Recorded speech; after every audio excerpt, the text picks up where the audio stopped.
সংস্কার না করায় বরগুনার বেশিরভাগ সড়ক খানাখন্দে ভরা। এতে চলাচলে প্রতিনিয়ত ভোগান্তি পোহাতে হচ্ছে যানবাহনের চালক, যাত্রী ও পথচারীদের।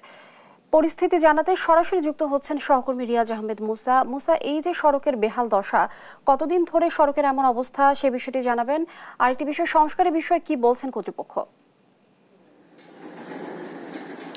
অসংখ্য ধন্যবাদ। আমি এখন রয়েছে বরগুনা লাকুরতলার এলাকায় এবং আপনাকে জানিয়ে রাখি যে বরগুনায় প্রায় 1400 কিলোমিটার কিন্তু পাকা সড়ক রয়েছে। তার মধ্যে 477 কিলোমিটার সড়কই ব্যবহার অনুপযোগী হয়ে পড়েছে। সেটি কিন্তু যুগের পর যুগ ধরে কিন্তু এভাবে অবহেলিত অবস্থায় থাকে, যে কারণে সাধারণ মানুষদের দুর্ভোগের শেষ থাকে না।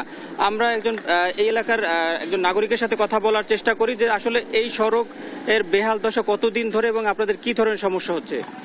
এখানে ভাই প্রায় 3-4 বছর পর্যন্ত এই রাস্তাটা বরগুনা থেকে ফুলঝুরি পর্যন্ত খুবই দুর্বিষহ অবস্থা, যা কোনো রুগী যদি আসতে পারে, বাচ্চা কাচ্চা যেগুলো স্কুলে যায়, তারপরে রুগী নিয়ে যে রিক্সায় গাড়িতে যায়, তা খুবই সমস্যা হয়। তারপরে এমনি তো দেখতে পাচ্ছেন যে রাস্তার কি অবস্থা, বৃষ্টির সময় তো আরও কঠিন অবস্থা। এখান থেকে আমাদের এটা উপশহর, জেলা শহরের পাশে, কিন্তু যে দুরবস্থা এটা দেখার মতো মনে হয় কেউ নাই। আমাদের ভিতর থেকে যে একটা লাশ বাকি একটা রুগী নিয়ে আসবো তেমন কোনো ব্যবস্থা নাই, কোনো গাড়ি ঢোকে না, কোনো অ্যাম্বুলেন্স ঢুকতে পারে না, এত ভাঙাচোরা রাস্তা। তারপরে যে ফুলঝুরি পর্যন্ত যে যাওয়া খুবই কঠিন। বাউলকার হয়ে ফুলঝুরি কুমড়াখালী হয়ে যে রাস্তাটা খুবই দুর্বিষহ।